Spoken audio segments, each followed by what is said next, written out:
ایک روز میں حسب معمول تیار ہو کر تھانے پہنچا تو ایک سنسنی خیز خبر میری منتظر تھی۔ میں اپنے کمرے میں آ کر بیٹھا ہی تھا کہ کانسٹیبل نذیر حسین نے آ کر اطلاع دی، ملک صاحب ادھر سے 2 لاشیں ملی ہیں۔ میں سیدھا ہو کر بیٹھ کر پوچھا، ادھر کدھر سے نذیر حسین؟ دریا میں سے جی، اس نے جواب دیا۔ ان دنوں میں ضلع اوکاڑا کے ایک تھانے میں تعینات تھا۔ میرے تھانے سے تھوڑے فاصلے پر دریائے راوی بہتا تھا۔ دریا کی دوسری جانب ضلع لائل پور موجودہ فیصل آباد واقع تھا۔ کانسٹیبل نذیر حسین کا جواب سننے کے بعد میں نے پوچھا، وہ لاشیں کن لوگوں کی ہیں، کچھ پتہ چلا؟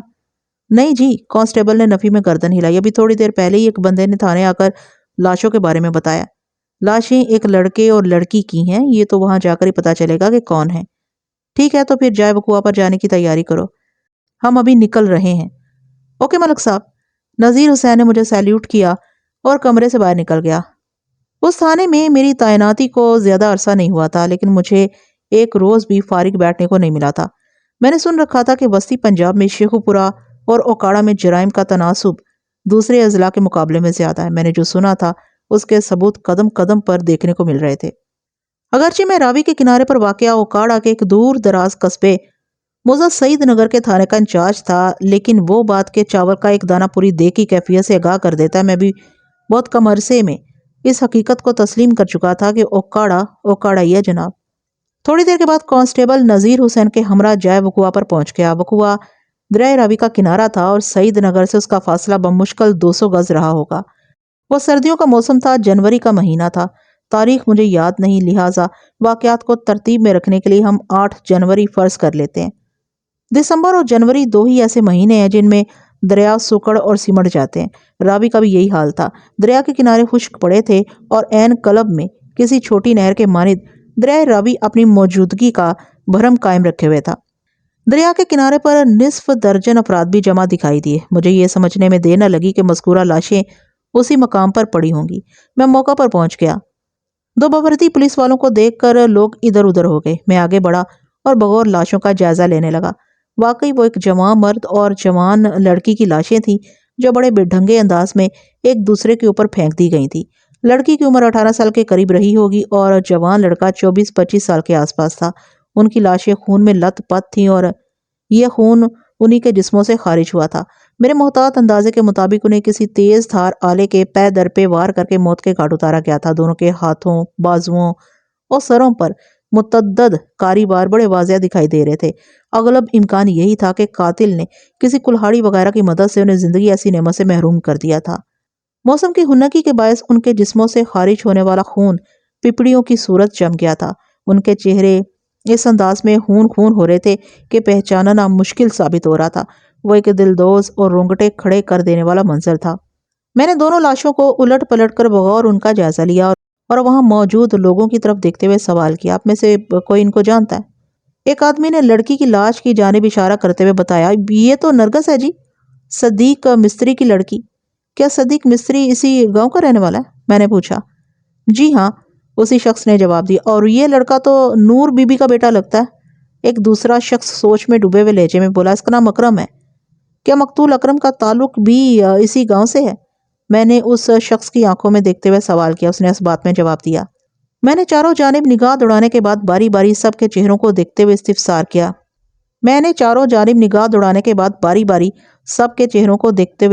کیا، ان دونوں مقتولین کے وارثوں میں سے کوئی یہاں موجود ہے؟ سب ایک دوسرے کی طرف دیکھنے کے بعد نفی میں گردنیں ہلانے لگے۔ عجیب بات ہے، میں نے قدرے سخت لہجے میں کہا، مشکل سے 150-200 گھروں پر مشتمل یہ ایک چھوٹا سا گاؤں ہے اور اسی گاؤں میں بسنے والے 2 افراد کو بے دردی سے قتل کر دیا گیا اور ان کے لواحقین میں سے اب تک کوئی جائے وقوع تک نہیں آیا۔ ہو سکتا ہے، ایک ضعیف شخص نے خیال آرائی کی، انہیں ابھی اس واقعے کی خبر ہی نہ ہوئی ہو۔ تو پھر انتظار کس بات کا ہو رہا ہے؟ میں نے ان لوگوں کی طرف دیکھتے ہوئے تیز لہجے میں کہا، جلدی سے جا کر ان کے گھروں کو اس سانحے کی اطلاع دیں۔ 2 نوجوان میری بات سنتے ہی گاؤں کے اندرونی حصے کی طرف روانہ ہو گئے۔ میں اس آدمی سے پوچھ گچھ کرنے لگا جس نے سب سے پہلے ان لاشوں کو دیکھا تھا۔ اس شخص کا نام نبی بخش تھا۔ پیشے کے لحاظ سے وہ مچھیرا تھا، زمینوں میں بنے ایک کچے کمرے تک پہنچنے میں کامیاب۔ نبی بخش کے بیان کے مطابق وہ علیل صبح مچھلیاں پکڑنے دریا کی طرف چلا جاتا تھا۔ ان دنوں چونکہ دریا کے پانی کا زور ٹوٹ چکا تھا، لہٰذا اس کا کام بھی بہت آسان ہو گیا تھا۔ معمول کے مطابق آج جب وہ دریا پر پہنچا تو سفیدہ سحر نمودار ہو چکا تھا۔ وہ 2 انسانی لاشوں کو دیکھ کر ٹھٹک گیا۔ پھر اس نے شور مچا کر لوگوں کو جمع کرنا شروع کر دیا۔ دیکھتے ہی دیکھتے نصف درجن لوگ وہاں جمع ہو گئے۔ نبی بخش نے اپنا بیان ختم کیا تو میں نے اس سے پوچھا، جب تم دریا میں اترے تو کیا اتنی روشنی تھی کہ ان دونوں کی لاشیں آسانی سے تمہیں نظر آ جاتی؟ جی سرکار۔ اس نے اس بات میں گردن ہلائی۔ اس وقت اچھا خاصا اجالا ہو رہا تھا۔ میں نے دیکھتے ہی سمجھ گیا تھا کہ یہ اس دنیا کو چھوڑ کر اس دنیا میں جا چکے ہیں، لیکن دونوں لاشیں ایک دوسرے کے اوپر اس طرح پڑی تھی کہ انہیں پہچان نہیں سکا تھا۔ اب آپ نے سیدھا کیا ہے تو ان کی شناخت بھی ہو رہی ہے۔ یہ نرگس اور اکرم ہے۔ جب تم نے یہ لاشیں دیکھی، میں نے نبی بخش مچھیرے کی آنکھوں میں جھانکتے ہوئے سوال کیا، تمہیں آس پاس یہاں کوئی شخص نظر آیا تھا؟ نہ جی، اس نے نفی میں گردن ہلائی، کوئی بھی نہیں۔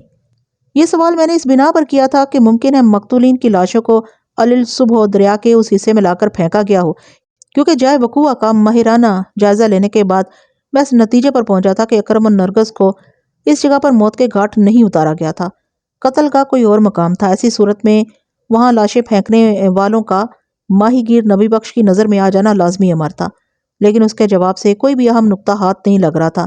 میں نے مزید چند سوالات کے بعد نبی بخش مچھیرے کو فارغ کر دیا، پھر دوسرے افراد کے ساتھ مصروف ہو گیا۔ جائے وقوع پر موجود لوگوں کے بیانات میں سے کوئی ایسی بات سامنے نہ آ سکی جو قتل کے اس معمے کو حل کرنے میں مددگار ثابت ہو سکتی۔ تاہم جب میں نے باریک بینی سے موقع کا جائزہ لیا تو یہ جاننے میں کامیاب ہو گیا کہ انہیں کس سمت سے گھسیٹ کر دریا کے مذکورہ حصے تک پہنچایا گیا تھا۔ یہ ایک اہم پیش رفت تھی۔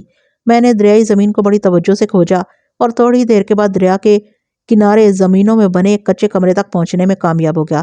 ایسے کمرے کھیتوں کے اندر عموماً زرعی آلات وغیرہ رکھنے کے لیے بنائے جاتے ہیں۔ میں نے جلد ہی مذکورہ کچے کمرے تک رسائی حاصل کر لی۔ مجھے بتایا گیا کہ وہ زمین چودھری فرزند علی کی ملکیت تھی، جو موضع سعید نگر کا ایک با اثر زمیندار تھا۔ کمرے کے اندر پہنچ کر صورتحال واضح ہو گئی۔ ان بدنصیب مقتولین کو اسی کمرے میں کسی تیز دھار آلے کے وار سے موت کے گھاٹ اتارا گیا تھا۔ کمرے میں جا بجا خون کے آثار موجود تھے اور وہاں رکھے مختصر زرعی آلات کی افراتفری سے بھی یہی اندازہ ہوتا تھا کہ دوہرے قتل کی وہ ہولناک واردات اسی کمرے میں کی گئی تھی۔ اور بعد ازاں نرگس اور اکرم کی لاشوں کو کھیتوں میں گھسیٹ کر دریا کے کنارے اندرونی جانب پھینک دیا گیا تھا۔ یہ حقائق میرے ذہن میں دو اہم سوالات پیدا کر رہے تھے۔ نمبر ایک، نرگس اور اکرم ٹھنڈی ٹھار رات میں اس تنہے تنہا کمرے کے اندر کیا کر رہے تھے؟ نمبر دو، ان کی وہاں موجودگی سے قاتل کو کیا تکلیف پہنچی تھی جو اس نے انہیں بڑی بددردی سے موت کے گھاٹ اتار دیا؟ پہلے سوال کو ذہن میں رکھتے ہوئے جب میں نے مختلف لوگوں سے کڑے انداز میں پوچھ گچھ کی تو مجھے اس سوال کا جواب مل گیا، اور جواب بہت ہی دلچسپ اور سنسنی خیز تھا۔ مجھے بتایا گیا کہ نرگس اور اکرم ایک دوسرے سے محبت کرتے تھے۔ اس کے ساتھ یہ بھی پتہ چلا کہ نرگس کی گاؤں ہی کے ایک نوجوان امین سے منگنی ہو چکی تھی اور 2 ماہ بعد اس کی شادی ہونے والی تھی۔ میں نے معلوم حقائق کی روشنی میں جائے وقوع کا نقشہ تیار کیا اور لاشوں کو پوسٹ مارٹم کے لیے سرکاری اسپتال بھجوانے کے بندوبست میں لگا ہوا تھا کہ پتہ چلا مقتول اکرم کی والدہ نور بی بی وہاں پہنچ گئی ہے۔ وہ تقریباً بیان کرتے ہوئے وہاں تک پہنچی تھی۔ اس آہوزاری کے بیچ میں وہ کسی عورت کا نام لے کر بڑے خطرناک انداز میں سے بددعائیں بھی دیے جا رہی تھی۔ خدا غارت کرے فضیلت کو۔ میں نے مقتول اکرم کی دکھی ماں سے اہم سوال کیا، یہ فضیلت بی بی کون ہے؟ میں نے مقتول اکرم کی دکھی ماں سے سوال کیا۔ ہے ایک نامراد اور منہ کالی۔ وہ برا سا منہ بناتے ہوئے بولی، میرے بیٹے سے تو اسے خدا واسطے کا بیر تھا، اس کو بھی اور امین کو بھی۔ امین؟ میں نے چونک کر اس کی طرف دیکھا۔ یہ نام مقتول نرگس کے منگیتر کے حوالے سے میرے علم میں آیا ہے۔ آپ بالکل ٹھیک کہہ رہے ہیں تھانے دار صاحب، وہ اس بات میں گردن ہلاتے ہوئے بولی، یہ امین فضیلت کا ہی بیٹا ہے۔ نرگس کی امین سے شادی ہونے والی تھی۔ یہ سب تو ٹھیک ہے، میں نے الجھن زدہ نظر سے نور بی بی کی طرف دیکھا، لیکن امین یا اس کی ماں فضیلت کی تمہارے بیٹے سے کیا دشمنی ہو سکتی ہے؟ نرگس اور اکرم ایک دوسرے کو پسند کرتے تھے، اس نے جواب دیا۔ تم یہ کہنا چاہتی ہو کہ فضیلت یا امین میں سے کوئی نرگس اور اکرم کی موت کا ذمہ دار ہے؟ میں نے ایک کڑا سوال کیا۔ میرا شک تو انہی لوگوں پر ہے جی، وہ بڑے یقین سے بولی۔ ٹھیک ہے نور بی بی، میں تمہارے شک کی بنیاد پر پوری تفتیش کروں گا، میں نے تسلی آمیز لہجے میں کہا۔ اگر ان لوگوں میں سے کوئی دوہرے قتل کی واردات میں ملوث پایا گیا تو وہ قانون سے بچ کر نہیں جائے گا۔ تم فکر نہ کرو، میں تمہارے ساتھ انصاف کروں گا۔ وہ قدرے مطمئن ہو کر ایک طرف ہٹ گئی۔ اسی لمحے وہ نوجوان بھی واپس آ گیا جو نرگس کے گھر والوں کو اس سانحے کی اطلاع دینے گیا تھا۔ وہ بندہ خالی ہاتھ لوٹا تھا۔ میں نے سوالیہ نظر سے اس کی طرف دیکھا اور پوچھا، نرگس کے گھر والوں میں سے کوئی نہیں آیا؟ گھر میں کوئی ہے ہی نہیں جناب، وہ سادگی سے بولا۔ نرگس کے ماں باپ فتح پور گئے ہوئے ہیں۔ میرے ذہن میں فوری طور پر یہ خیال آیا کہ نرگس اپنے والدین کی غیر موجودگی کا فائدہ اٹھا کر گھر سے نکلی ہوگی اور اپنے محبوب اکرم سے ملنے اس کمرے تک آئی ہوگی۔ اس خیال کے ساتھ یہ بات بھی راسخ ہو جاتی تھی کہ قاتل جو کوئی بھی تھا اسے ان دونوں کی خفیہ ملاقاتوں کی پوری خبر تھی، جب ہی اس نے گزشتہ رات انہیں فنا کے گھاٹ اتار دیا تھا۔ اس امر میں کسی شک و شبہ کی گنجائش نہیں تھی کہ قاتل کو ان کی میل ملاقات بالکل پسند نہیں تھی۔ میں نے نرگس کے گھر کی طرف سے ناکام لوٹنے والے بندے کی آنکھوں میں دیکھتے ہوئے سوال کیا، اگر اس کے ماں باپ فتح پور گئے ہوئے ہیں تو گھر میں اور کوئی تو موجود ہوگا؟ وہ لوگ نرگس کو اکیلے چھوڑ کر تو فتح پور نہیں جا سکتے نا؟ نرگس کی بہن رابعہ ہوگی گھر میں تھانے دار صاحب، نور بی بی نے میری جانب دیکھتے ہوئے بتایا۔ رابعہ کا دماغی توازن درست نہیں ہے۔ اوہو، میں نے گہری سانس خارج کی۔ اس کا مطلب ہے نرگس کے لیے گھر سے نکلنا اور اکرم سے ملنے کے لیے اس کے کمرے تک پہنچنا نہایت ہی آسان ثابت ہوا ہوگا۔ نور بی بی نے ہاں میں جواب دیا اور نہ ہی نہ میں۔ وہ اپنے بیٹے کی لاش کو دیکھ دیکھ کر آنسو بہائے جا رہی تھی۔ موقع کی کارروائی تقریباً مکمل ہو چکی تھی، لہٰذا میں نے دونوں مقتولین کی لاشوں کو پوسٹ مارٹم کے لیے اوکاڑا کے سرکاری اسپتال پہنچانے کا بندوبست کر دیا۔ اس زمانے میں فنگر پرنٹس وغیرہ اٹھانے کا کوئی رواج نہیں تھا اور نہ ہی کسی کیس کی سماعت کے دوران میں عدالت فنگر پرنٹس رپورٹ کو کوئی اہمیت دیتی تھی۔ ایک بات کا میں ذکر کرنا بھول گیا کہ میں نے آلہ قتل کی تلاش میں دریائے راوی کے کنارے کے علاوہ کمرے کے ارد گرد کھیتوں کا بھی ایک بڑا حصہ چھان مارا تھا، لیکن تیز دھار والا وہ آلہ قتل کہیں بھی دستیاب نہیں ہو سکا تھا۔ جائے وقوع سے نور بی بی کا گھر بہت ہی کم فاصلے پر تھا، لہٰذا میں نے اسے تھانے بلانے کی بجائے ادھر اس کے گھر پر ہی ٹٹولنے کا فیصلہ کر لیا اور اس کے ساتھ ہی گھر پر چلا گیا۔ نور بی بی نے شک کے حوالے سے اتنی بڑی بات کی تھی کہ اس کا تفصیلی انٹرویو بہت ضروری ہو گیا تھا۔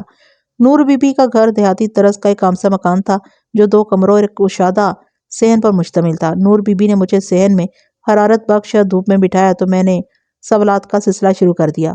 نور بی بی، تم گھر میں اکیلی نظر آ رہی ہو؟ میں نے ادھر ادھر نگاہ دوڑاتے ہوئے پوچھا۔ کیا اکرم کے سوا اس گھر میں تمہارے ساتھ اور کوئی نہیں رہتا؟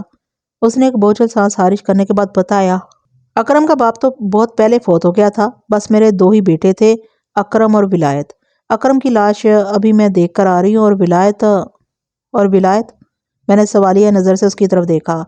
وہ پچھلے 3 سالوں سے جیل میں ہے، اس نے افسردہ لہجے میں بتایا۔ جیل میں؟ میرے استفسار میں حیرت در آئی۔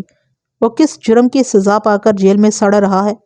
ولایت کے ہاتھوں گاؤں کا ایک بندہ قتل ہو گیا تھا، نور بی بی نے بتایا۔ اس میں ولایت کا کوئی قصور نہیں، ولایت بہت کھرا اور غصے والا ہے، غلط بات اسے برداشت نہیں ہوتی۔ فرید سے کسی بات پر تلخ کلامی ہو گئی تھی، معاملہ اتنا بڑا کہ ولایت نے طیش میں آ کر فرید کو قتل کر ڈالا اور پھر خود ہی گرفتاری بھی پیش کر دی۔ آج اگر ولایت جیل میں ہوتا تو اکرم کی طرف میلی نظر سے کسی کو دیکھنے کی ہمت نہ ہوتی۔ ہائے میں کیا کروں، ایک بیٹا جیل میں بند ہے اور دوسرا بے موت مارا گیا، میری تو دنیا ہی اجڑ گئی ہے تھانے دار صاحب۔ میں حرمہ نصیب بڑھیا کی کیفیت کو اچھی طرح سمجھ رہا تھا۔ ان نازک لمحات میں نور بی بی کا دل یقیناً خون کے آنسو رو رہا ہوگا۔ اس کی حالت ذرا سنبھلی تو میں نے پوچھا، نور بی بی، تم نے بڑے وثوق سے مجھے بتایا تھا کہ اکرم اور نرگس کے قتل کے حوالے سے تمہیں فضیلت پر اس کے بیٹے پر شک ہے۔ جی میں اب بھی کہتی ہوں۔ وہ میری بات پوری ہونے سے پہلے ہی بول اٹھی، انہی دونوں کی آنکھوں میں کھٹکتا تھا میرا اکرم۔ ان کی اکرم سے دشمنی کی کوئی خاص وجہ؟ میں نے گہری سنجیدگی سے پوچھا۔ پورا پنڈ اس بات سے واقف ہے جی کہ میرا اکرم اور نرگس ایک دوسرے کو بہت پسند کرتے تھے۔ وہ اپنی عقل و فہم کے مطابق وضاحت کرتے ہوئے بولی۔ میں اکرم کی خواہش پر اس کی شادی نرگس سے کروانا چاہتی تھی، لیکن نرگس کے لالچی باپ نے نرگس کا رشتہ فضیلت کے بیٹے امین کو دے دیا۔ نور بی بی، تم اپنے دل میں نرگس اور اکرم کی شادی کی محض خواہش ہی رکھتی تھی یا تم نے اس سلسلے میں کوئی عملی کوشش بھی کی تھی؟ میں نے تفتیشی کوریت کو آگے بڑھاتے ہوئے سوال کیا۔ جی عملی کوشش بھی کی تھی، وہ اس بات میں گردن ہلاتے ہوئے بولی۔ مثلاً؟ میں نے پوچھا، کیا کوشش کی تھی تم نے؟ میں باقاعدہ اکرم کا رشتہ لے کر ان کے گھر گئی تھی، اس نے بتایا۔ پھر انہوں نے کیا جواب دیا؟ میں نے پوچھا۔ نرگس کی ماں بھلی مانس عورت ہے جی، وہ تھوک نگلتے ہوئے بولی۔ وہ اس رشتے کے لیے بڑی حد تک رضامند تھی کیونکہ وہ اکرم کے لیے نرگس کی پسندیدگی سے واقف تھی، لیکن صدیق مستری نے ایک عجیب سا اڑنگا لگا دیا تھا۔ صدیق مستری؟ میں نے چونکے ہوئے لہجے میں دوہرایا۔ یہ کون ہے؟ صدیق مستری نرگس کا باپ ہے جی، اس نے بتایا۔ ادھر گاؤں ہی میں اس کی سائیکل مرمت کی دکان ہے، وہ کرائے پر بھی سائیکلیں دیتا ہے۔ ٹھیک ہے، میں نے کہا، اب یہ بتاؤ نرگس کے رشتے کے حوالے سے اس نے کون سا عجیب اڑنگا لگا دیا تھا؟ اس وقت میرا ذہن مختلف زاویوں پر سوچ بچار میں مصروف تھا۔ دوہرے قتل کی یہ واردات جہاں عشق و محبت کی داستان رقم کرتی نظر آئی تھی، وہیں پر نفرت اور خونی انتقام کا قصہ بھی سنائی دیتی تھی، لہٰذا مجھے ہر نقطے کو خاص اہمیت دینا تھی تاکہ میں اس دوہرے قتل کا معمہ حل کر کے نرگس اور اکرم کے قاتل تک رسائی حاصل کر سکوں۔ نور بی بی نے میرے سوال کے جواب میں بتایا۔ صدیق نے مجھ سے کہا کہ اس کی 2 بیٹی ہیں۔ رابعہ نرگس سے 8 سال بڑی ہے۔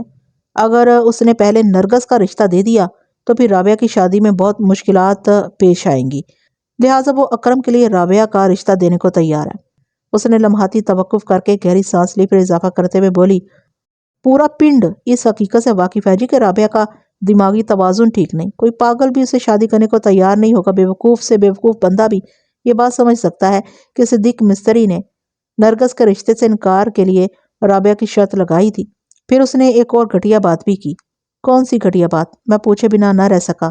صدیق نے مجھ سے کہا کہ رابعہ کا رشتہ دے کر بھی وہ مجھ پر بڑا احسان کر رہا ہے۔ نور بی بی نے بتایا، ورنہ جس لڑکے کا بڑا بھائی قاتل ہو اور جیل میں اپنے جرم کی سزا بھگت رہا، اسے کون رشتہ دے گا؟ ہو، میں نے گہری سانس خارج کرتے ہوئے کہا، مختصراً یہ کہ صدیق مستری نے نرگس کا رشتہ نہ دینے کے لیے بہانے بازی سے کام لیا تھا۔ جی ہاں، یہی حقیقت ہے، وہ زور دے کر بولی۔ لیکن ایک بات میری سمجھ میں نہیں آ رہی، میں نے پرسوچ انداز میں کہا، صدیق مستری نے بیٹیوں کے رشتوں کے سلسلے میں جو اصول بیان کیا تھا، پھر خود ہی اس اصول کی نفی کیوں کر دی؟ کون سا اصول جی؟ وہ الجھن زدہ نظر سے مجھے تکنے لگی۔ یہی کہ پہلے بڑی بیٹی رابعہ کی شادی ہوگی، اس کے بعد نرگس کی۔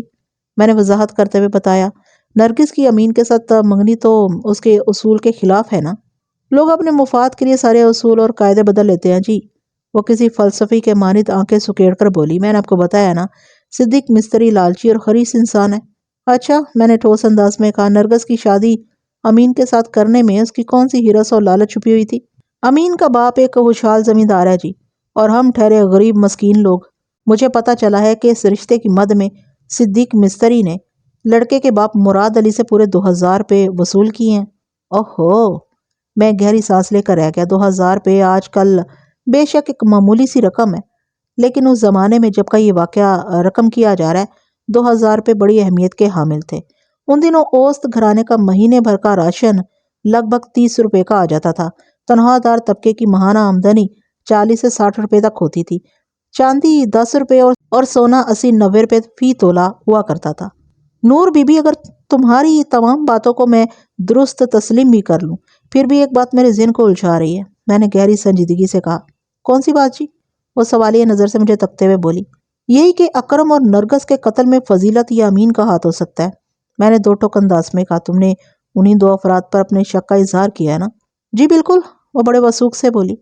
نور بی بی، میری بات غور سے سنو، میں نے اس کی آنکھوں میں دیکھتے ہوئے گہری سنجیدگی سے کہا، نرگس کی امین کے ساتھ منگنی ہو چکی تھی اور میری حاصل شدہ معلومات کے مطابق 2 ماہ بعد ان کی شادی ہونے والی تھی۔ اگر یہ فرض کر بھی لیا جائے کہ فضیلت اور امین تمہارے بیٹے سے شدید نفرت کرتے تھے، لیکن اس صورت میں تو انہیں صرف اکرم کو نقصان پہنچانے کے بارے میں سوچنا چاہیے تھا۔ نرگس کی موت میں ان کا ہاتھ کس طرح ہو سکتا ہے؟ نرگس تو امین کی ہونے والی بیوی اور فضیلت کی ہونے والی بہو تھی۔ میں آپ کی سوچ کو غلط نہیں کہوں گی تھاندار صاحب، لیکن شاید آپ کو ایک تلخ حقیقت کا پتہ نہیں۔ تلخ حقیقت؟ میں نے چونک کر اس کی طرف دیکھا۔ تم کس حقیقت کا ذکر کر رہی ہو نور بی بی؟ یہ حقیقت کہ نرگس اور امین کی شادی کا فیصلہ مراد علی کا تھا، وہ انکشاف انگیز لہجے میں بولی۔ فضیلت اس رشتے کے حق میں نہیں تھی۔ کیا مطلب ہے تمہارا؟ میں الجھ کر رہ گیا۔ فضیلت امین کی شادی اپنی چھوٹی بہن کی بیٹی زرینہ سے کرنے کا ارادہ رکھتی تھی، اس نے بتایا، مگر مراد علی کی ضد اور زبردستی کی وجہ سے امین کی منگنی نرگس سے ہو گئی۔ فضیلت اور امین کی نرگس اور اکرم سے دشمنی کے حوالے سے جو فلسفہ نور بی بی نے بیان کیا، وہ آسانی سے مجھے ہضم نہیں ہوا تھا، تاہم اس خیال سے کہ اس کی دل آزاری نہ ہو، میں نے تسلی بھرے انداز میں کہہ دیا، ٹھیک ہے نور بی بی، تم فکر نہ کرو، میں پوری دیانتداری سے اس معاملے کی تفتیش کروں گا۔ تم دیکھو گی کہ اکرم اور نرگس کا قاتل بہت جلد میری گرفت میں ہوگا۔ سونا رب کرے ایسا ہی ہو جی، وہ بھرائی ہوئی آواز میں بولی۔ میں تھوڑی دیر اور اس کے پاس بیٹھا، پھر وہاں سے چلا آیا۔ میں تھانے پہنچا تو دوپہر ہو رہی تھی۔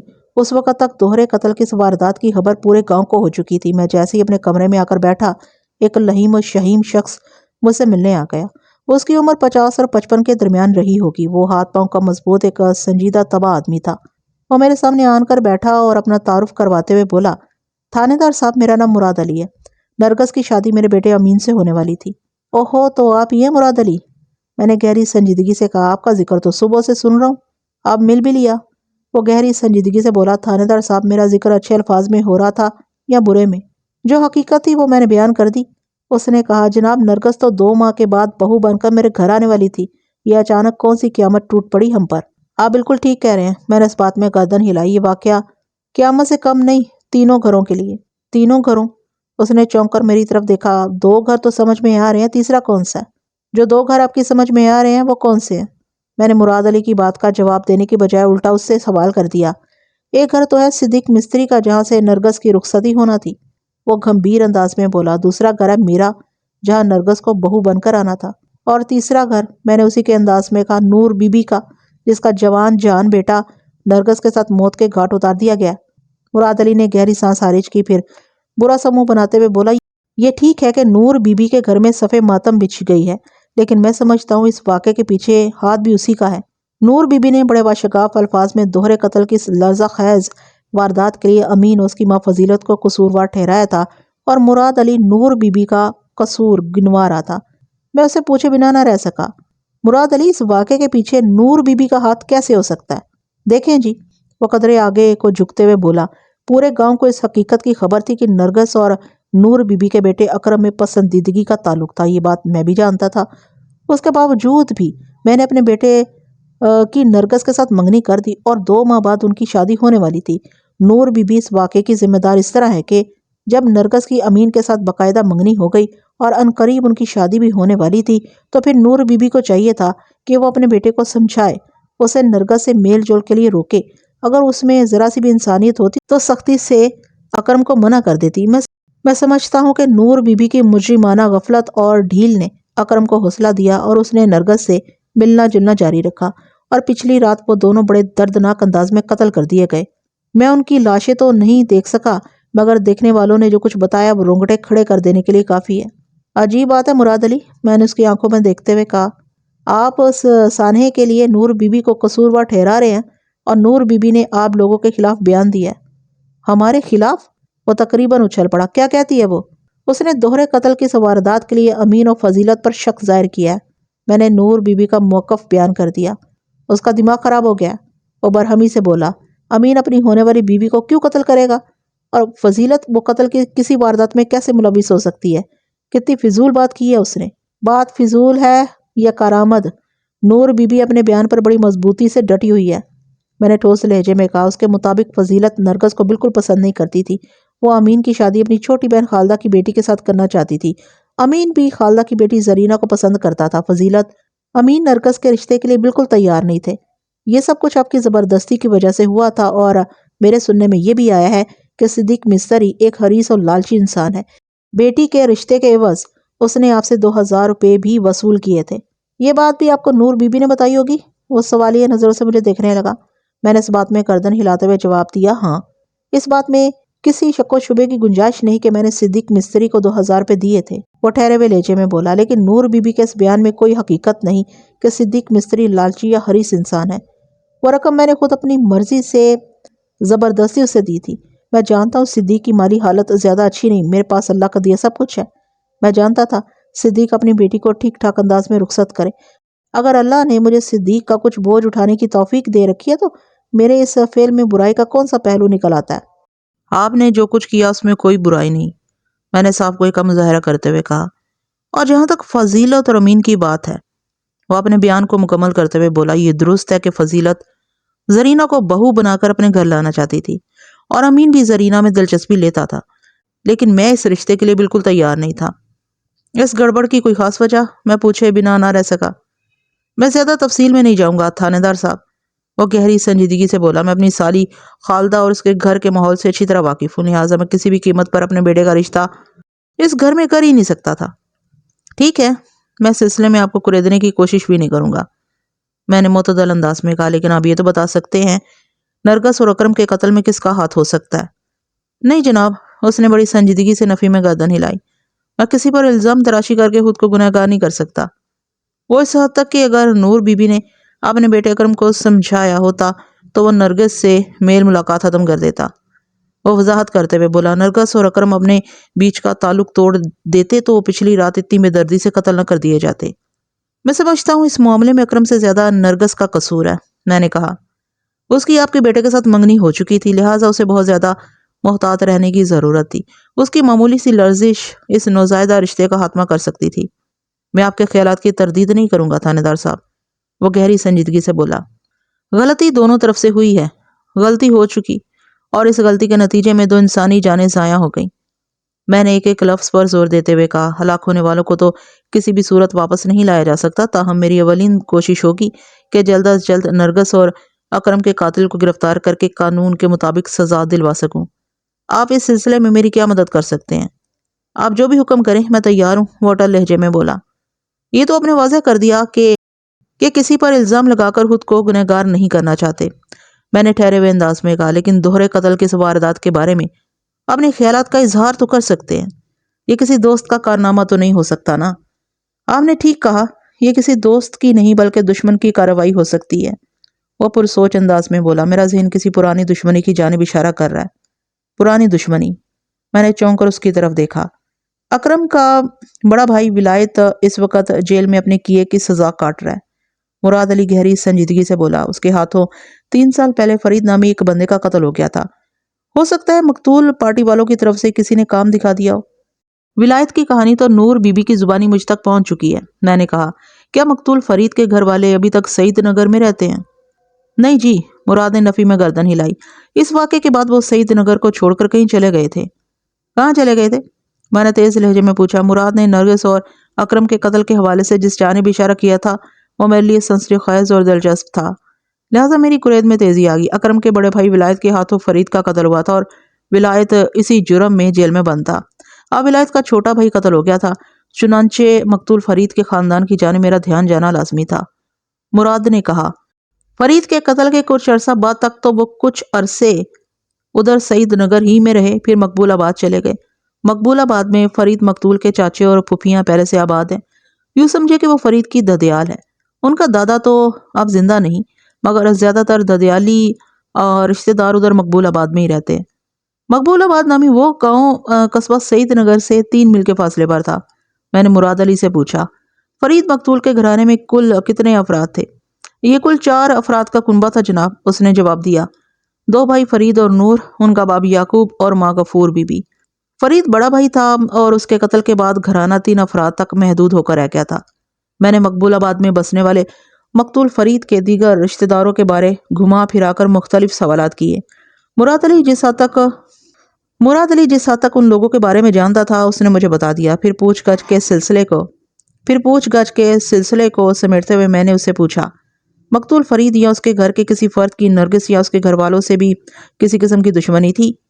نرگس اور اکرم کا قتل اس امر کی جانب بڑے واضح انداز میں اشارہ کرتا تھا کہ ان کا میل ملاپ کسی شخص کو پسند نہیں تھا۔ اگر اس واردات کی ذمہ داری مقتول فرید کے گھر والوں پر ڈالنے کے بارے میں سوچا جاتا تو پھر ان لوگوں کی نرگس کے گھر والوں سے بھی کسی قسم کی دشمنی ہونا لازمی بات تھی، مراد علی نے میرے سوال کے جواب میں بتایا۔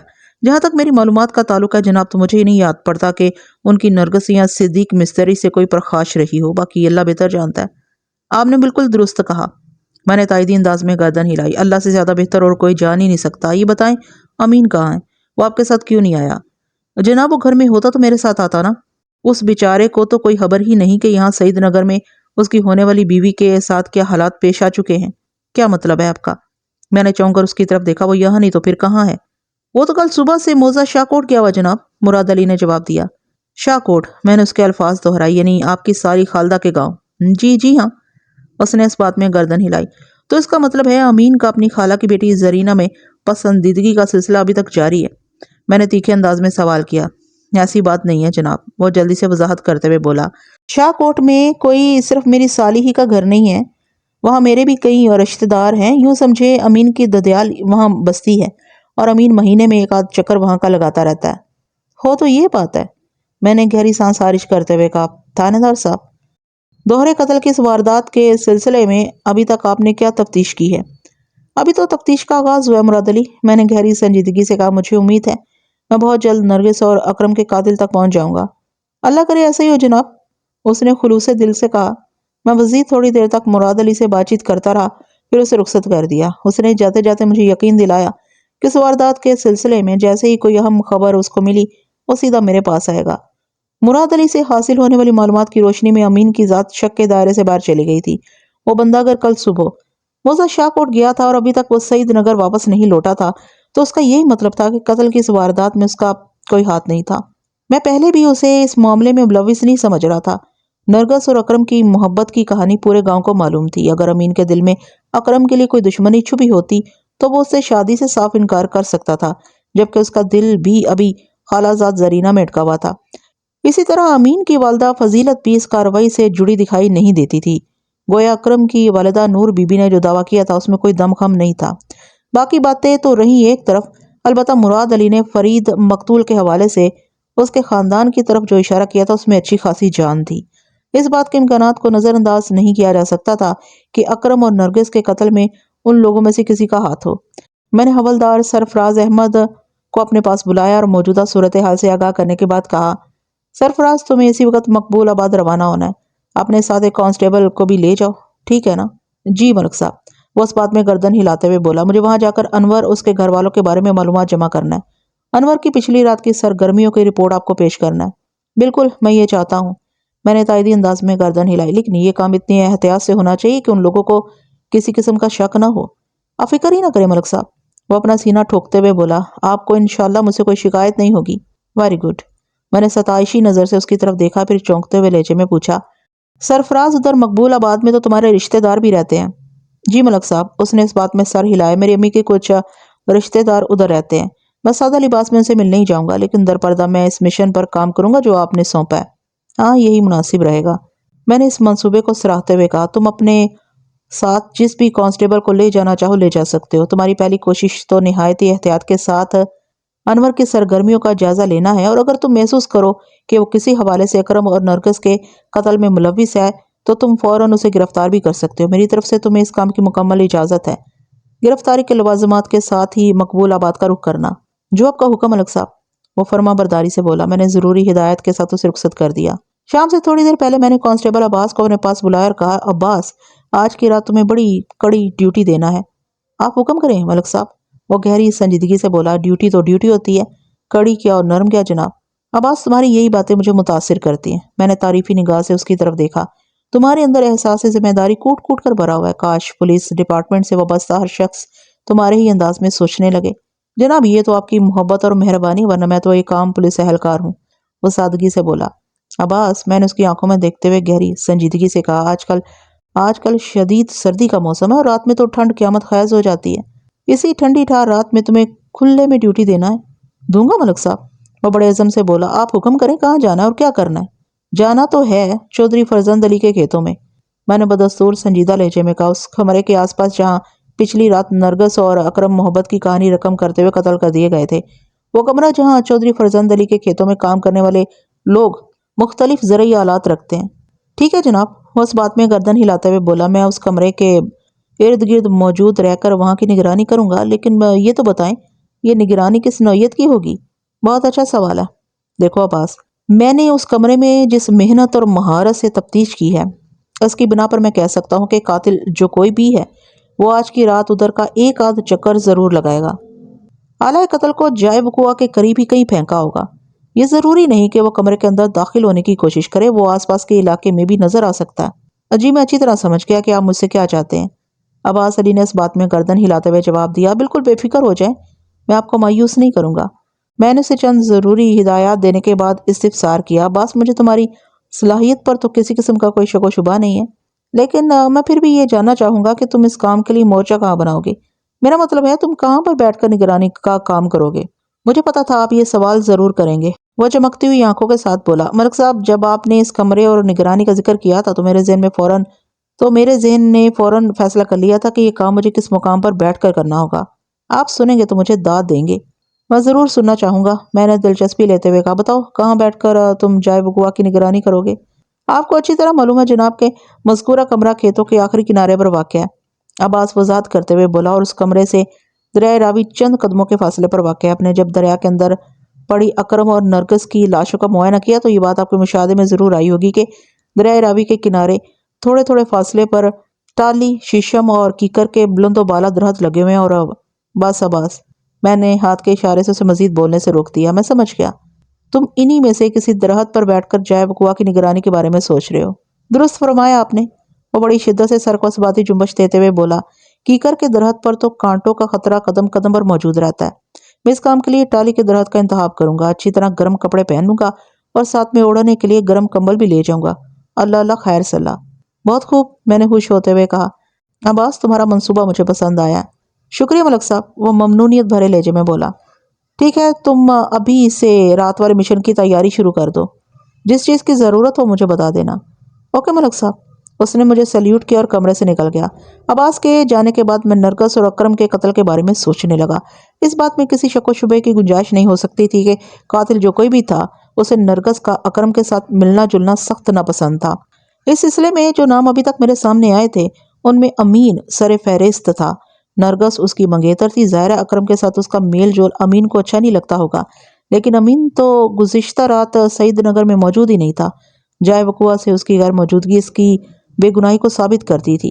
دوسرا زاویہ اکرم کا تھا۔ دوہرے قتل کی یہ واردات اکرم کے کسی دشمن کی کارروائی بھی ہو سکتی تھی۔ وہ اکرم کی جان لینے جائے وقوع پر پہنچا ہو اور پہچان لیے جانے کے خوف سے اس نے نرگس کا کام بھی تمام کر دیا ہو۔ اس حوالے سے سرے دست مقتول فرید کا خاندان سامنے آیا تھا اور میں نے حوالدار سرفراز کو اس خاندان کی خبر گیری کے لیے مقبول آباد روانہ کر دیا تھا۔ مجھے امید تھی کہ وہ کوئی نہ کوئی خبر لے کر آئے گا۔ سعید نگر میں موجود لوگوں، خاص طور پر متعلقہ افراد کو میں اچھی طرح ٹٹول چکا تھا، لیکن ابھی تک قاتل کے حوالے سے کوئی سراغ میرے ہاتھ نہیں لگ رہا تھا۔ صرف ایک پارٹی کو چیک کرنا باقی تھا اور وہ تھے نرگس کے والدین۔ شام سے تھوڑی دیر پہلے میں نے ایک کانسٹیبل کو ساتھ لیا اور صدیق مستری کے گھر پہنچ گیا۔ دروازے کے باہر ہی سے مجھے رونے پیٹنے کی آوازیں سنائی دی۔ پوچھنے پر پتہ چلا کہ ابھی تھوڑی دیر پہلے ہی صدیق مستری اور اس کی بیوی فتح پور سے واپس آئے ہیں۔ جوان جہان بیٹی کی موت کا سن کر ان پر جیسے قیامت ٹوٹ پڑی تھی۔ گھر کے اندر سے اٹھنے والی آہو بکا اسی سلسلے میں تھی۔ میری آمد کی اطلاع اندر پہنچی تو مراد علی مجھے اپنے ساتھ گھر میں لے گیا۔ وہ اپنے ہونے والے بلکہ اب کبھی نہ ہو سکنے والے سمدھی کے گھر میں اس کی دلجوئی کے لیے آیا ہوا تھا۔ میں مراد علی کے ساتھ صدیق مستری کی بیٹھک میں پہنچ گیا۔ وہ ایک چھوٹا سا مکان تھا۔ گھر کے پچھلے حصے میں 2 کمرے پہلو با پہلو بنے ہوئے تھے۔ سامنے والے حصے میں ایک بیٹھک نما کمرہ تھا جہاں میں اس وقت بیٹھا ہوا تھا۔ بیچ میں اوسط درجے کا صحن تھا۔ گھر کے اندر سے اٹھنے والی آوازوں سے مجھے یہ اندازہ لگانے میں قطعاً کسی دشواری کا سامنا نہ ہوا کہ وہاں درجن بھر افراد موجود تھے، جن میں زیادہ تعداد عورتوں کی تھی۔ مراد علی جلد ہی صدیق مستری اور اس کی بیوی آسیہ کو میرے پاس بیٹھک میں لے آیا۔ صدیق مستری ایک دراز قامت اور دبلا پتلا شخص تھا۔ اس کی صحت تک کو تسلی بخش نہیں کہا جا سکتا تھا، جبکہ اس کے مقابلے میں آسیہ خاصی تنو مند عورت تھی۔ آسیہ فربا اندام اور گوری چٹی تھی، جبکہ صدیق مستری کا رنگ گندمی اور وہ بھی جھلسا ہوا گندمی تھا۔ تاہم ان لمحات میں وہ دونوں بہت پریشان اور دکھی نظر آ رہے تھے۔ مراد علی نے میری طرف دیکھتے ہوئے کہا، تھانے دار صاحب، اگر آپ تنہائی میں نرگس کے ماں باپ سے کچھ پوچھنا چاہتے ہوں تو میں باہر چلا جاتا ہوں۔ نہیں، میں نے نفی میں گردن ہلائی، اس کی ضرورت نہیں۔ آپ کے یہاں موجود رہنے میں کوئی حرج نہیں ہے۔ شکریہ تھانے دار صاحب۔ وہ اطمینان سے بیٹھ گیا۔ صدیق مستری اور آسیہ کی حالت بہت خراب ہو رہی تھی۔ میں نے مناسب الفاظ میں انہیں تسلی دلاسا دی اور کہا، مجھے نرگس کی ہولناک موت کا بہت دکھ ہے۔ میں کسی بھی قیمت پر اسے واپس تو نہیں لا سکتا، لیکن آپ لوگوں سے میرا وعدہ ہے کہ میں اس کے قاتل کو جلد از جلد گرفتار کر کے کڑی سے کڑی سزا دلوانے کی کوشش کروں گا۔ پتہ نہیں کس ظالم نے ہمارا ہنستا بستا گھر اجاڑ کر رکھ دیا ہے، آسیہ بھرائی ہوئی آواز میں بولی۔ ہماری خوشیوں کو کس شیطان کی نظر کھا گئی ہے؟ ہماری تو کسی کے ساتھ دشمنی بھی نہیں تھی۔ صدیق مستری نے دکھی لہجے میں کہا، ہم دونوں بہنوں کو ٹھیک ٹھاک ہنستے کھیلتے گھر میں چھوڑ کر گئے تھے اور واپس آئے ہیں تو نرگس کی موت کی خبر سننے کو ملی ہے۔ ظاہر ہے بیٹی کی موت کا انہیں دکھ تھا، اس لیے وہ بھی دکھی ہو رہے تھے، لیکن میں بھی اپنے فرض سے مجبور تھا، لہٰذا بڑے ٹھوس انداز میں نے ان سے کہا، میں آپ لوگوں کے غم میں برابر کا شریک ہوں، لیکن تفتیش بھی ضروری ہے اور تفتیش یہ کہتی ہے کہ نرگس اور اکرم کا قتل کوئی اتفاقی حادثہ نہیں۔ انہیں ایک سوچے سمجھے منصوبے کے تحت موت کے گھاٹ اتارا گیا۔ قاتل جو کوئی بھی ہے اسے ان دونوں کا ملنا جلنا پسند نہیں تھا۔ مجھے امید ہے آپ لوگ قاتل کی تلاش کے سلسلے میں ضرور میری مدد کریں گے۔ ہم کیا مدد کر سکتے ہیں جناب؟ صدیق نے سوالیہ نظر سے میری طرف دیکھا۔ یہ مدد کہ نرگس سے اکرم کا ملنا جلنا کس شخص کو ناپسند تھا؟ میں نے باری باری دونوں کی طرف دیکھا۔ میں اس شخص کا نام جاننا چاہتا ہوں۔ اگر اس کے بارے میں ہمیں پتا ہوتا تو میں ابھی اس شیطان کی اولاد کو چیر پھاڑ کر رکھ دیتی۔ آسیہ فیصلہ کن لہجے میں بولی، آپ کو چاہیے کہ جلد از جلد نرگس کے قاتل کو گرفتار کریں۔ آپ تو الٹا ہم پر ہی دباؤ ڈال رہے ہیں جی۔ ایسی کوئی بات نہیں ہے آسیہ بہن، مراد علی نے کہا۔ تھانے دار صاحب تو معمول کی پوچھ گچھ کر رہے ہیں۔ میں آپ لوگوں پر دباؤ نہیں ڈال رہا، بلکہ آپ کو آپ کی کوتاہیوں کا احساس دلانے کی کوشش کر رہا ہوں۔ میں نے ایک ایک لفظ پر زور دیتے ہوئے کہا، ہماری کوتاہیاں؟ صدیق مستری نے چونک کر میری طرف دیکھا۔ آسیہ نے برہمی سے کہا، ہم نے کیا کیا ہے تھانے دار صاحب؟ آپ لوگوں نے اپنے فرائض سے غفلت برتی ہے۔ میں نے صاحب کوئی سے کام لیتے ہوئے کہا، اور لگتا آپ لوگوں کو اس سنگین غلطی کا ذرا سا بھی احساس نہیں۔ غفلت؟ کیسی غفلت تھانے دار صاحب؟ صدیق مستری الجھن زدہ انداز میں مجھے دیکھنے لگا۔ نمبر ایک، میں نے گہری سنجیدگی سے کہا، جب پورا گاؤں جانتا ہے تو آپ دونوں کو بھی یہ بات پتا ہوگی کہ نرگس اور اکرم ایک دوسرے کو پسند کرتے تھے اور وہ چوری چھپے آپس میں ملتے بھی تھے۔ ان کا میل ملاپ درست تھا یا غلط، یہ موقع اس بحث میں پڑنے کا نہیں ہے۔ میں صرف اتنا کہنا چاہوں گا کہ جب آپ لوگوں نے اپنی بیٹی کی منگنی مراد علی کے بیٹے امین سے کر دی اور 2 ماہ بعد اس کی شادی ہونے والی تھی تو آپ نے اس کی سرگرمیوں پر نظر کیوں نہیں رکھی؟ آپ کا فرض بنتا تھا کہ اسے سمجھائیں کہ اکرم سے تعلق اس کی آنے والی زندگی کے لیے زہر ثابت ہو سکتا ہے۔ میں نے یہ بات نرگس کو اچھی طرح سمجھا دی تھی، آسیہ نے بتایا، اور اس نے مجھ سے وعدہ کیا تھا کہ آئندہ وہ اکرم سے کبھی نہیں ملے گی۔ لیکن گزشتہ رات والی خوفناک واردات اس بات کا ٹھوس ثبوت فراہم کرتی ہے کہ نرگس اور اکرم چودھری فرزند علی کی زمینوں میں بنے ہوئے کمرے میں ملے تھے۔ میں نے ایک ایک لفظ پر زور دیتے ہوئے کہا، میں نے جائے وقوع کا بڑی باریک بینی سے معائنہ کیا ہے۔ نرگس اور اکرم کو اسی کمرے کے اندر کسی تیز دھار آلے کے پے در پہ وار کر کے موت کے گھاٹ اتارا گیا ہے۔ مدضا ان کی لاشوں کو کھیتوں میں گھسیٹ کر دریا میں پھینک دیا گیا تھا۔ اس سے یہ ثابت ہوتا ہے کہ نرگس رات کی تاریکی میں اکرم سے ملنے کھیتوں والے اس کمرے میں پہنچی تھی، جبکہ اسے ایسا ہرگز نہیں کرنا چاہیے تھا۔ نرگس آپ لوگوں کی بیٹی اور آپ کی ذمہ داری ہے، لیکن اس کا یہ فعل آپ کی غفلت اور کوتاہی میں شمار ہوگا۔ کل ہم لوگ فتح پور گئے ہوئے تھے، صدیق مستری نے کمزور سی آواز میں کہا۔ رات کو واپس نہیں آ سکے تو نرگس کو گھر سے نکلنے کا موقع مل گیا۔ یہ کوئی جواز نہیں ہے، میں نے قدرے سخت لہجے میں کہا۔ اگر آپ لوگوں کا فتح پور جانا بہت ضروری تھا تو رات کو ہر صورت واپس آ جانا چاہیے تھا۔ آپ کی بڑی بیٹی ذہنی طور پر معذور ہے، وہ خود کو نہیں سنبھال سکتی، نرگس کا کیا خیال رکھتی؟ اور اگر آپ لوگوں کو اس بات کا اندازہ تھا کہ رات کو واپسی نہیں ہو سکے گی تو آپ کو گھر میں خاندان کی کسی سیانی عورت کو چھوڑ کر جانا چاہیے تھا۔ آپ ٹھیک کہہ رہے ہیں تھانے دار صاحب، آسیہ نے کہا۔ واقعی ہم سے غلطی ہوئی ہے، غلطی ہوئی اور اس کا بھیانک نتیجہ بھی سامنے آ گیا۔ میں نے تلخی سے کہا، اب آپ لوگوں کی غلطی کی تلافی اسی صورت میں ہو سکتی ہے کہ قاتل تک پہنچنے میں میری مدد کریں۔ ہم کس طرح مدد کر سکتے ہیں جناب؟ صدیق مستری نے سوالیہ نظر سے مجھے دیکھا۔ بہت ہی آسانی سے، میں نے گہری سنجیدگی سے کہا۔ آپ صرف مجھے اس شخص یا ان لوگوں کے نام بتائیں جو نرگس اور اکرم کے میل جول کو پسند نہیں کرتے تھے۔ ہم دونوں میاں بیوی کو ان کا ملنا اچھا نہیں لگتا تھا، صدیق مستری نے جواب دیا۔ میں نے آسیہ کو زور دے کر کہا تھا کہ وہ نرگس کو سمجھائے، اور اس اللہ کی بندی نے سمجھایا بھی تھا۔ آسیہ نے جب مجھے بتایا کہ نرگس نے اسے وعدہ کیا ہے کہ وہ اب کبھی اکرم سے نہیں ملے گی تو میں مطمئن ہو گیا تھا، لیکن بولتے بولتے اس کی آواز بھر آ گئی۔ میں نے پوچھا، کیا آپ لوگوں نے اکرم کی ماں سے بھی اس سلسلے میں کوئی بات کی تھی؟ جی، کئی بار کی تھی، آسیہ برا سا منہ بناتے ہوئے بولی۔ وہ بڑے الٹے دماغ کی بڈھی ہے۔ الٹے دماغ کی بڈھی؟ کیا مطلب؟ میں نے چونک کر آسیہ کی طرف دیکھا۔ میں بتاتا ہوں جناب، صدیق مستری نے کہا۔ نور بی بی کچھ عرصے پہلے نرگس کے لیے اپنے بیٹے کا رشتہ لے کر آئی تھی اور میں نے صاف انکار کر دیا تھا۔ پھر نرگس کی امین سے منگنی ہو گئی۔ نور بی بی اس بات سے چڑی ہوئی ہے کہ میں نے اکرم کو نرگس کے رشتے سے منع کر دیا تھا۔ وہ اکرم کو سمجھانے کی بجائے الٹا اس کی حوصلہ افزائی کرتی رہتی تھی۔ اکرم اگر باز نہ آ جاتا تو نرگس کی ہمت بھی ٹوٹ جاتی اور آج ہم سب کو یہ دن دکھنا نہ پڑتے۔ جناب، میں نے آپ کو بتایا ہے نا، سب سے زیادہ قصور اسی نور بی بی کا ہے، مراد علی نے گفتگو میں حصہ لیتے ہوئے کہا۔ صدیق بالکل ٹھیک کہہ رہا ہے، اگر نور بی بی عقل مندی سے کام لیتی تو معاملات کو سنبھالا جا سکتا تھا، لیکن اب تو وقت ہاتھ سے نکل چکا ہے۔ میں نے گہری سنجیدگی سے کہا، نرگس اور اکرم سمجھائے جانے کی منزل سے بہت آگے جا چکے ہیں، انہیں واپس لانا کسی طور ممکن نہیں۔ اب تو صرف اور صرف ان کے قاتل تک رسائی حاصل کرنا ہے۔ آپ لوگ بتائیں یہ کام کس کا ہو سکتا ہے؟ وہ تینوں باری باری ایک دوسرے کا چہرہ تکنے لگے۔ میں نے گھما پھرا کر مختلف زاویوں سے قرید جاری رکھی۔ بلاخر آسیہ کی زبان سے کیسی بات نکل گئی جس نے مجھے چونکنے پر مجبور کر دیا۔ میرے ساتھی مراد علی بھی چونک اٹھا تھا، کیونکہ وہ بھی اس واقعے سے آگاہ نہیں تھا۔ یہ چند روز پہلے کا واقعہ تھا، ان دنوں نرگس کی بھی منگنی نہیں ہوئی تھی۔ ایک نوجوان نرگس کو دیکھ کر ٹھنڈی آہیں بھرا کرتا تھا اور اس نوجوان کا نام تھا صفدر۔ صفدر کا تعلق بھی سعید نگر ہی سے تھا، وہ جلال الدین کمہار کا بیٹا تھا۔ صفدر کہنے کو تو نوجوان تھا، مگر اس کو دیکھ کر یہی محسوس ہوتا تھا کہ صحت کا اسے خدا واسطے کا بیر رہا ہوگا، دھان پان اور لاغر سا۔ اکرم کو جو پتا چلا صفدر بھی نرگس کا امیدوار ہے تو وہ غصے میں آ گیا، کیونکہ نرگس نے اکرم سے صفدر کی شکایت بھی کر دی تھی۔ نرگس کے مطابق صفدر اسے دیکھ کر گھٹیا قسم کی حرکتیں بھی کرتا تھا۔ اکرم اپنے غصے پر قابو نہ رکھ سکا اور اس نے صفدر کی بڑی ٹھیک ٹھاک ٹھکائی لگا دی تھی۔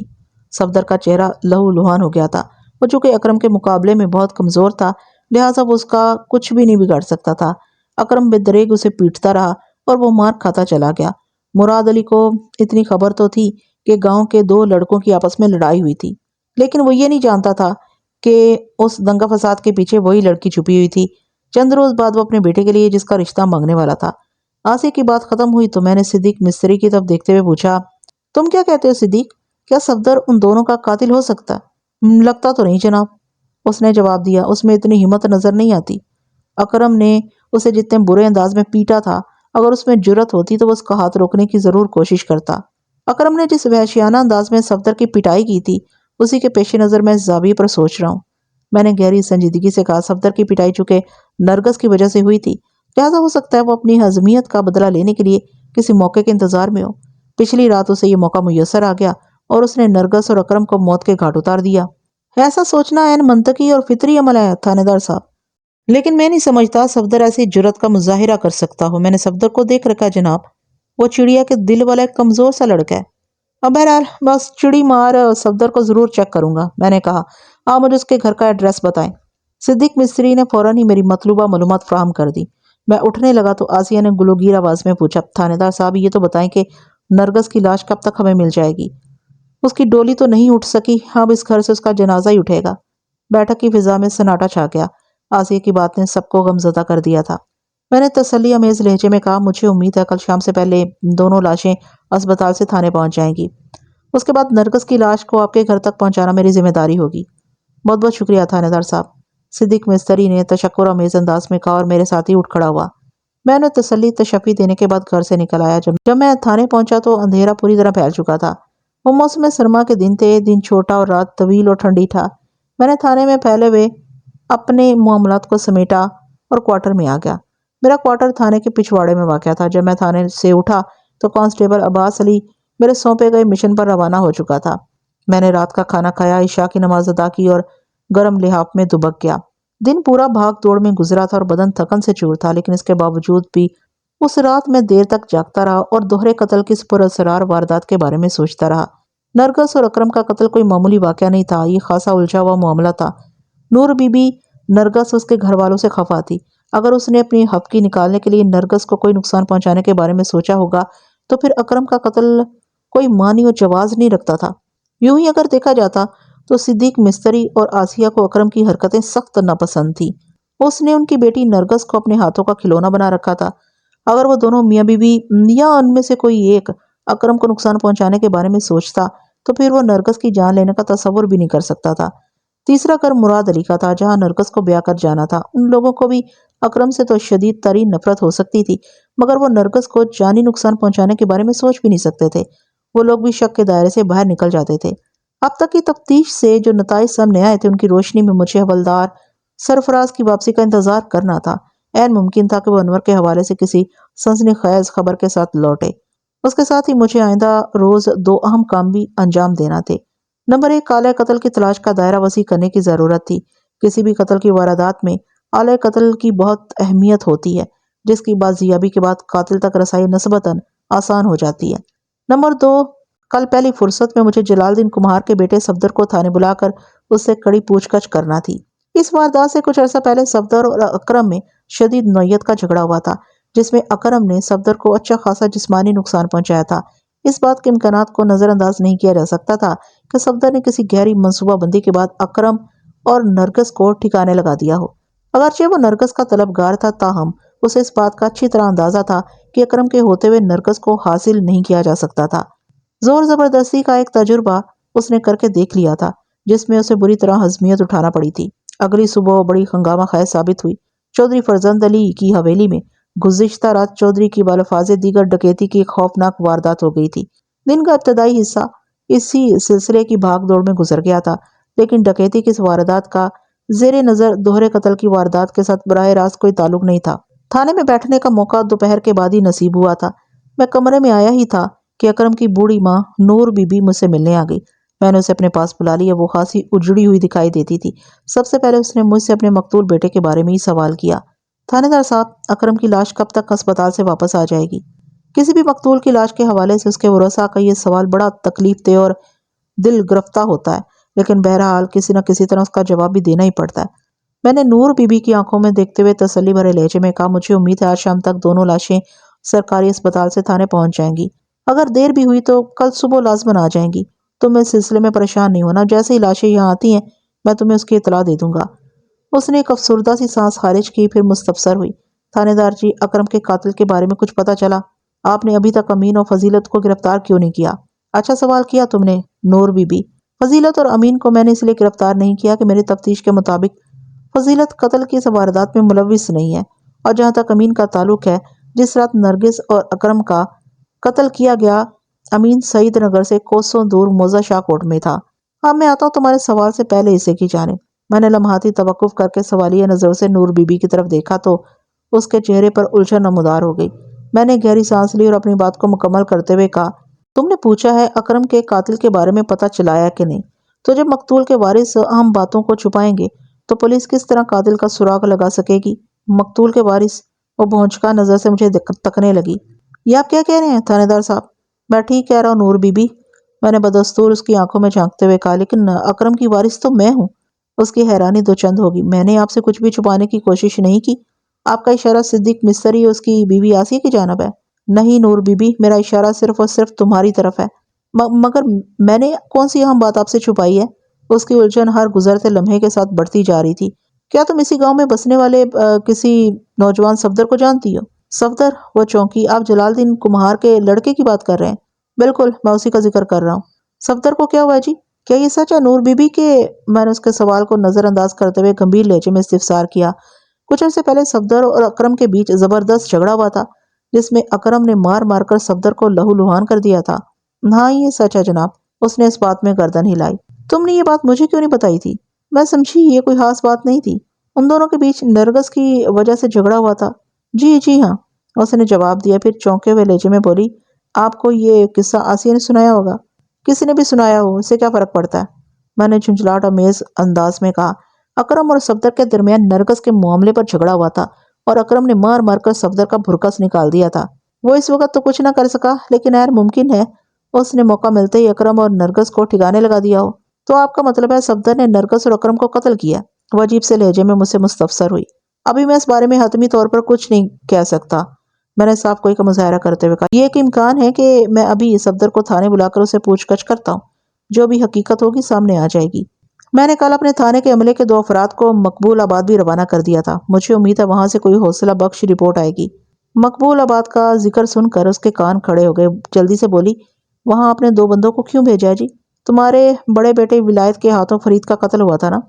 میں نے وضاحت کرتے ہوئے کہا۔ فرید کا چھوٹا بھائی انور اور اس کے ماں باپ سعید نگر سے جانے کے بعد مقبول آباد میں بس گئے تھے۔ مجھے خدشہ ہے کہ کہیں اس دوہرے قتل میں انور کا ہاتھ نہ ہو۔ اس نے اپنے بڑے بھائی فرید کا بدلہ لینے کے لیے اکرم اور اس کی محبوبہ کو موت کے گھاٹ نہ اتار دیا ہو۔ ہاں جی، آپ ٹھیک کہہ رہے ہیں، عمانی خیز انداز میں گردن ہلاتے ہوئے بولی۔ ایسا ہو سکتا ہے، میرا تو ادھر دھیان ہی نہیں گیا تھا۔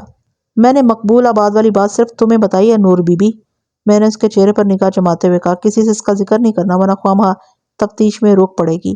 آپ فکر ہی نہ کریں تھانے دار صاحب، وہ گہری سنجیدگی سے بولی، میں یہ راز کسی کے ہاتھ نہیں لگنے دوں گی۔ آپ تو میرے اکرم کی موت کی گتھی سلجھانے کی کوشش کر رہے ہیں، میں بھی یہی چاہتی ہوں کہ آپ جلد از جلد اکرم کے قاتل کو گرفتار کر کے اسے عدالت سے پھانسی کی سزا دلوا دے تاکہ میرا کلیجہ ٹھنڈا ہو جائے۔ ٹھیک ہے نور بی بی، میں نے تسلی آمیز لہجے میں کہا، تم زیادہ فکر مند نہیں ہو، میں بہت جلد نرگس اور اکرم کے قتل کا معمہ حل کر لوں گا۔ پھر میں نے نور بی بی کو تشفی دے کر تھانے سے رخصت کر دیا۔ نور بی بی کی اپنی ایک مخصوص سوچ تھی۔ وہ جب بھی اس واردات کے مجرم کی گرفتاری یا اسے سزا دلوانے کی بات کرتی تھی تو اس کے منہ سے اکرم کا قاتل کے الفاظ ہی خارج ہوتے تھے۔ کبھی اس نے نرگس یا اکرم کا قاتل کے الفاظ استعمال نہیں کیے تھے۔ اس کے اس رویے سے خود غرضی اور نرگس سے اس کی قلبی عداوت جھلکتی تھی۔ وہ ایک اور معاملے میں بھی اسی سوچ کی حامل دکھائی دیتی تھی۔ اس نے بڑے وشگاف الفاظ میں کہا تھا کہ میں جلد از جلد اکرم کے قاتل کو گرفتار کر کے اسے عدالت سے پھانسی کی سزا دلواؤں تاکہ اس کا کلیجہ ٹھنڈا ہو جائے۔ ان جذبات کا اظہار کرتے ہوئے وہ یہ بات بھول گئی تھی کہ غفور بی بی بھی ایک ماں ہے اور اس کے سینے میں ایک کلیجہ موجود ہے۔ اگر ولایت کو فرید کے قتل کے سزا کے طور پر پھانسی دے دی جاتی تو یقیناً اسے غفور بی بی کے سینے میں ٹھنڈ پڑنا تھی۔ بہرحال انسانی جذبات اور احساسات ایک وسیع موضوع ہے۔ جس دوران میں نور بی بی سے بات کر رہا تھا، میں نے کانسٹیبل عباس کو اپنے کمرے کے سامنے سے گزرتے ہوئے دیکھا تھا۔ وہ مجھے خاصا بے چین نظر آیا تھا۔ عباس علی کو میں نے گزشتہ رات جائے وقوع کی نگرانی کی ڈیوٹی سونپی تھی۔ نور بی بی کے جانے کے فوراً بعد میں نے عباس علی کو اپنے پاس بلا لیا۔ اس نے میرے کمرے میں آ کر سیلیوٹ کیا تو میں نے کہا، بیٹھ جاؤ عباس۔ وہ میری میز کی دوسری جانب بچھی کرسیوں میں سے ایک پر بیٹھ گیا۔ اس کے چہرے پر دبا دبا خوف اور ابھرا جوش دکھائی دیتا تھا۔ میں نے اس کی آنکھوں میں دیکھتے ہوئے کہا، عباس اگر میں غلطی نہیں کر رہا تو تم کوئی سنسنی خیز خبر لے کر آئے ہو۔ آپ غلطی کر ہی نہیں سکتے ملک صاحب، وہ سر سراتی ہوئی آواز میں بولا۔ خبر ایسی ہے کہ آپ سنیں گے تو پھڑک اٹھیں گے۔ اس نے پھڑک اٹھیں گے کہ الفاظ کچھ اس طرح ادا کیے تھے کہ واقعتاً پھڑک اٹھنے کو جی چاہا۔ میں نے پوچھا، پھر دیر کس بات کی ہے عباس؟ جو بھی سنسنی خیز خبر لائے ہو بیان کرو۔ ملک صاحب، وہ انکشاف انگیز لہجے میں بولا، میں نے آلہ قتل کا سراغ لگا لیا ہے۔ کیا مطلب؟ میں اچھل پڑا۔ وہ ایک کلہاڑی ہے جناب، وہ انکشاف کے سلسلے کو آگے بڑھاتے ہوئے بولا۔ مجھے یقین ہے نرگس اور اکرم کو اسی کلہاڑی کی مدد سے موت کے گھاٹ اتارا کیا۔ تم نے وہ کلہاڑی کہاں اور کس کے پاس دیکھی ہے؟ میں نے اضطراری لہجے میں سوال کیا۔ نوید کے پاس ہے جناب، اس نے جواب دیا۔ یہ نوید کون ہے؟ میں نے پوچھا۔ نوید شوکت علی کا جوان بیٹا جناب، وہ وضاحت کرتے ہوئے بولا۔ شوکت علی چودھری فرزند علی کا خاص آدمی ہے، وہ کھیتوں کی دیکھ بھال کرتا ہے، اس کے ساتھ مدد کے لیے رحمت اور قادر بھی ہوتے ہیں۔ آپ نے کھیتوں کے بیچ بنے جس اکلوتے کمرے کی نگرانی کا مجھے حکم دیا تھا نا جناب، اس کمرے کی بڑی اہمیت ہے ملک صاحب۔ جوش جذبات نے عباس علی کے بیان کو الجھا دیا تھا۔ میں نے اس کی وضاحت کے جواب میں کہا، ہاں اس کمرے کی اہمیت تو ہے، ظاہر ہے اسی کمرے کے اندر نرگس اور اکرم کو موت کے گھاٹ اتارا گیا۔ جی ہاں یہ بات تو ہے، وہ قدرے سنبھلتے ہوئے بولا، لیکن میں آلہ قتل کی بات کر رہا ہوں۔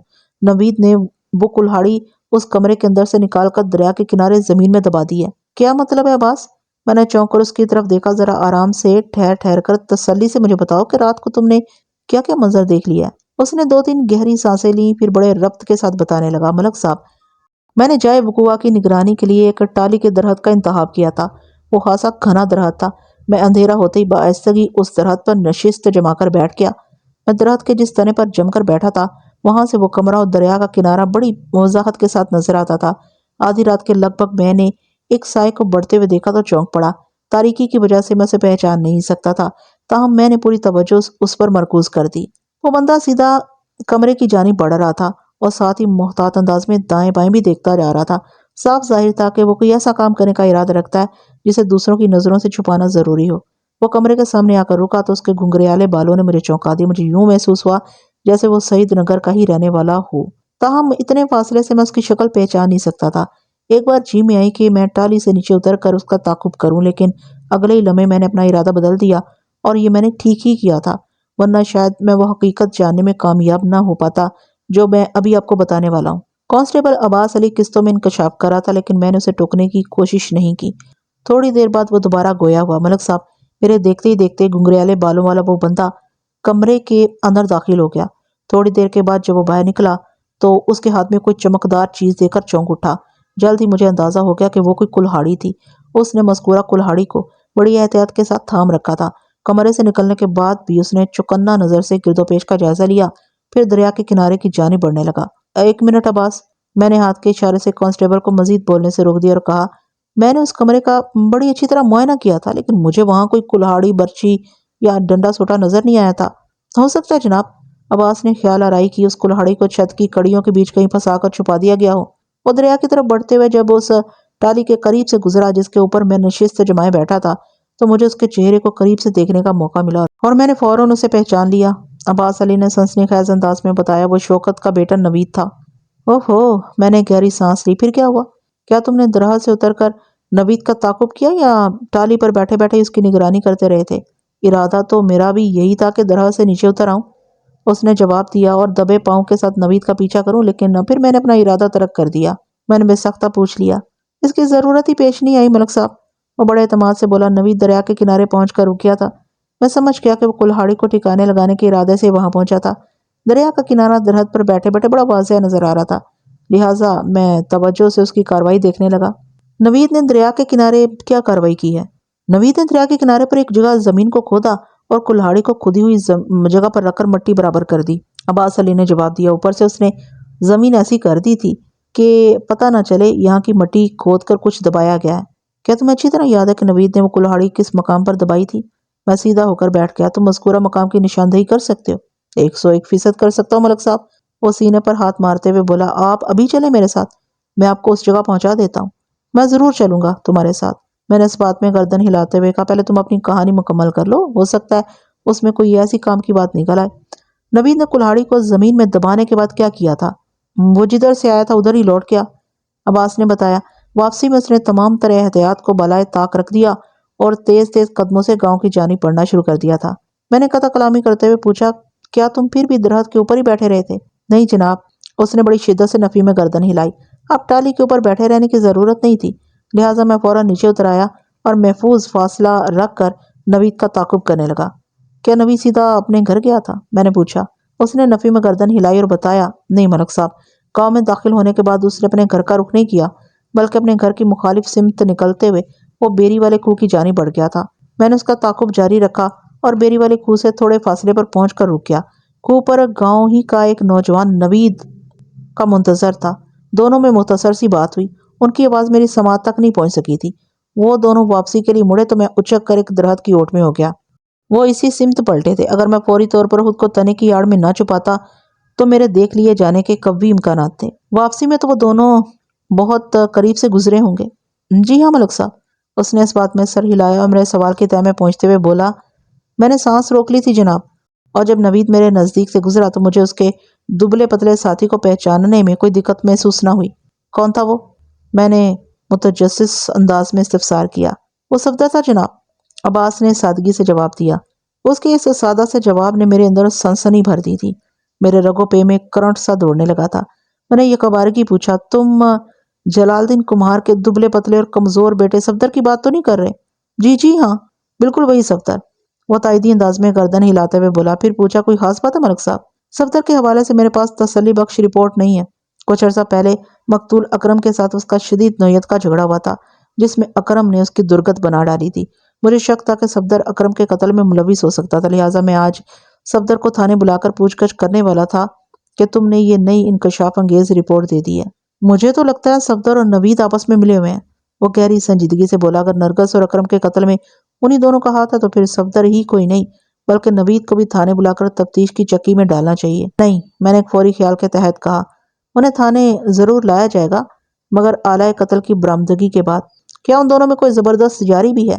ضرور ہوگی ملک صاحب، عباس علی نے بڑے اعتماد سے کہا، ورنہ آدھی رات کو وہ بیری والے کنویں پر گلی ڈنڈا تو نہیں کھیل رہے تھے۔ تم ٹھیک کہتے ہو عباس، میں اٹھ کر کھڑا ہو گیا۔ میں محسوس کر رہا ہوں نرگس اور اکرم کے قتل کا کیس حل ہونے کے قریب ہے۔ ہمیں ابھی اور اسی وقت ان دونوں کو گرفت میں لے کر دریا کی طرف جانا چاہیے۔ کانسٹیبل عباس نے فوراً میرے خیال کی تائید کر دی۔ لگ بھگ 1 گھنٹے کے بعد میں اور کانسٹیبل عباس علی پوری تیاری کے ساتھ نکلے اور نہایت ہوشیاری کے ساتھ ہم نے ایک کے بعد دیگرے صفدر اور نوید کو پکڑ لیا۔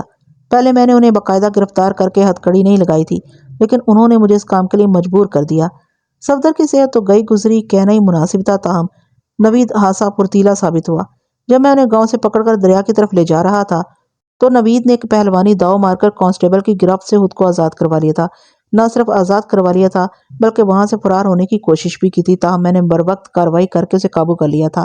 اب دونوں کو ہتھکڑی پہنانا لازمی ٹھہرا تھا۔ میں نے دونوں کے ایک ایک ہاتھ کو آہنی زیور سے آراستہ کرنے کے بعد زنجیر کا دوسرا سرا اپنے ہاتھ میں پکڑ لیا اور پھر انہیں دھکیلتے کھینچتے ہوئے ہم دریا کے اس کنارے پر پہنچ گئے جہاں کی نشاندہی عباس علی نے کی۔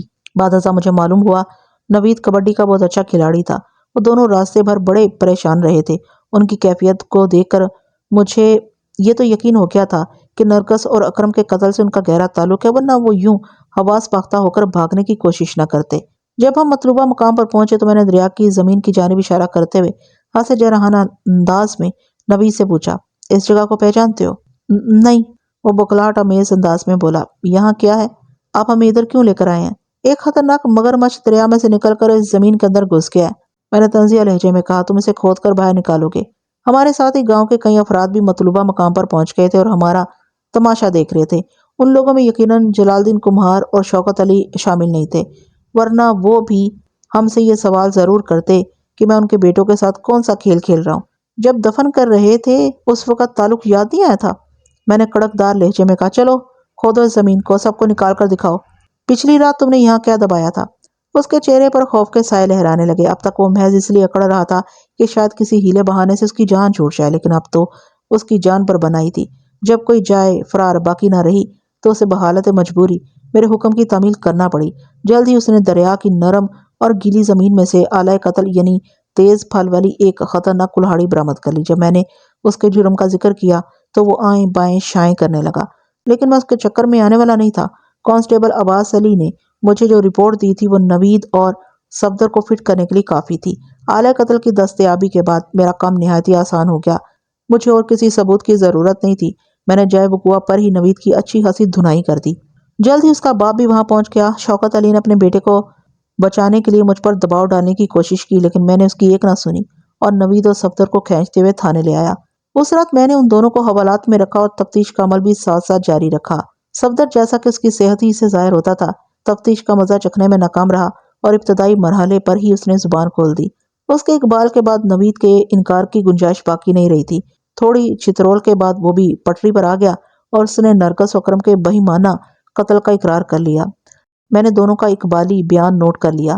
واقعات کے مطابق نوید اور صفدر میں گہری دوستی تھی اور دونوں مختلف اوقات میں نرگس اور اکرم کی وجہ سے ذلت اٹھا چکے تھے۔ ایک موقع پر جب نوید نے نرگس سے زیادہ فری ہونے کی کوشش کی تو نرگس نے اس کے منہ پر تھوک دیا تھا۔ وہ اپنی بے عزتی کو دل میں رکھے کسی سنہری موقع کی طاق میں تھا۔ دوسرا واقعہ صفدر کے ساتھ پیش آیا جب نرگس کی وجہ سے اکرم نے مار مار کر اسے لہو لہان کر دیا تھا۔ دونوں دوستوں نے اپنی حزمیت کا انتقام لینے کے لیے نرگس اور اکرم کو عبرتناک انجام سے دوچار کرنے کا منصوبہ بنا لیا۔ چند روز انہوں نے نہایت احتیاط کے ساتھ نرگس اور اکرم کے میل ملاپ کا جائزہ لیا اور یہ جاننے میں کامیاب ہو گئے کہ وہ رات کی تاریکی میں کھیتوں میں بنے ہوئے کمرے میں ملاقات کرتے ہیں۔ چنانچہ وقوع کی رات انہوں نے کارروائی کا فیصلہ کیا اور جب نرگس و اکرم راز و نیاز میں مصروف تھے تو نوید نے کلہاڑی کے پے در پہ وار کر کے انہیں موت کی نیند سلا دیا۔ صفدر اتنا ہمت والا نہیں تھا کہ اس خونی مشن میں وہ نوید کا ساتھ دیتا۔ وہ کمرے سے تھوڑے فاصلے پر کھیتوں میں موجود تھا۔ دوہرے قتل کی واردات کا ذمہ دار صرف اور صرف نوید تھا۔ جب نوید کو محسوس ہوا کہ اب میں نے مذکورہ کمرے کو تفتیش کا خصوصی نشانہ بنا رکھا ہے تو اسے فکر ہوئی کہ کہیں کلہاڑی میرے ہاتھ نہ لگ جائے۔ قتل کی واردات کے بعد کلہاڑی کو اس نے کمرے کی چھت کی کڑیوں میں چھپا دیا تھا۔